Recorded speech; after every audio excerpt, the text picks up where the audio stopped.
Hey everybody, it's Lou. Welcome back to another episode of LMTV and Off-Grid Adventures. I want to go ahead and show you some of the things I've got taken care of on Optimus over the last couple of days. Bunch of tedious little things, but they had to get done, and those are what take the absolute most time here on him. But let's take a walk inside and we'll show you what we've gotten accomplished. As everyone can see, I got the platform in for the bed. I did do it in two separate sections. The reason for that was that way if I want to take the tank out for cleaning purpose, I can. I just remove the screws, pop the two panels up, and I get to the tank and take it out pretty easy for cleaning purposes, or if there was a repair needed to be made on a tank or replacement. Now I'm going to go ahead and call this the basement of Optimus, and that way we can have the rest of the stuff in here that we need, such as our batteries, charge controller, pure sine inverter, and have it all wrapped up soon. With that, I went ahead and made a couple of aluminum straps for the tank. I was able to bend those on the metal brake right to the sizes I need. That tank is securely in place. It's not going to go anywhere, which is good. It is 100 gallons, and if you do the math, it comes out to almost 1,000 pounds in weight in water when that thing is completely filled.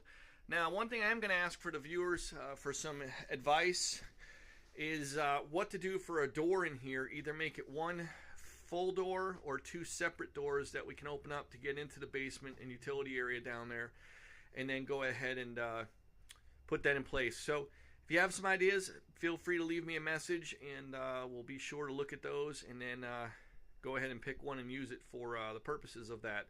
I did go ahead and get a little light installed, compliments of our buddy Eric, just a regular 12 volt RV light. Just got that working, so we have some light underneath now to work. And then I also went ahead and got the rest of the map lights installed. Again, remember I picked these up off of our famous auction site we all have. Absolutely love these things. You know, for the price, you can't beat it. I was able to get as many as I needed for well under $40. Again, they work well, and those will be set up now for if there's two people in there. Each of them's got their own little map light to use for reading or whatever without disturbing the other person. And then I'm also going ahead and I put a little utility chase in over here for the wiring. I'm probably going to drop in a little 12 volt USB plug adapter over there for whenever you're charging your phone for the person on that side of the bed. And then I'm also going to put a little corner shelf over here as well for somebody to hold their phone or whatever else they want to put up there. And then we'll finish up the paneling over here and have that all done. Probably going to go ahead and install a little 12 volt USB over there, or I'm going to just put a whole nother outlet on the other side of the wall here that we can plug into like we have in the truck here, that's got both 110 and the USB connectors on it as well. So please, again, give me some ideas for this down here, and we'll go ahead and get that taken care of and wrapped up. And then the other thing we're going to get done after next week is we're going to get the shelving installed here, the paneling down in on the bottom here as well.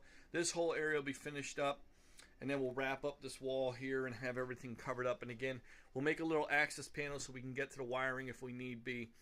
And then over here, like I'd spoken before, we're going to make a little closet underneath here that can hold, you know, some shoes and some other little knick-knack type things. But I did go ahead and get the overflow drain installed on the tank, so that way once I get filled up, it will just start pouring out that once it gets to the top of the tank, and then we'll come back in there, we'll shut the valve. That'll keep the water from splashing out. I did get a full drain put on the tank, so that way I'm going to run that line into the closet here and have a little garden hose hookup. I can just hook that up and go ahead and drain the entire tank if need be. And then the final thing I got done today was I swapped out the 110 volt pump to a 12 volt pump.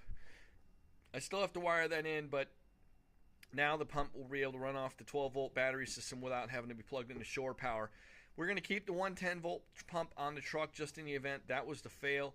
We can do a quick wiring into the panel here and hook up the 110 and then run off of the power inverter if need be. I really don't want to be doing that, but in an emergency we can go ahead and take care of that. So bunch of little things done on the truck. You know, we'll just keep clicking away at things here. Hopefully have things wrapped up real soon with the truck. And this is the stuff I absolutely love doing now. This is where it's really going to start getting its character and coming together. And then we'll come back through, we'll finish up a bunch of trim work. Then we start the puttying of all the little nail holes and sanding. And then I'm going to polyurethane the entire inside. That way, you know, marks won't stick to the wall. And if you're cooking in here, you don't get smells that impregnate into the wood and splatter marks and whatever. So keep watching the videos. Keep hitting like and subscribe if you haven't. We love getting new subscribers. Again, feel free to leave any comments you may have, ideas. We love hearing it. More than happy to maybe implement some things that have worked for us already, and like hearing the new ideas. So everyone have a great afternoon. I hope you enjoyed the video. Again, hit the like button, hit the subscribe button. We'll keep bringing you good quality content, and everyone have a good evening.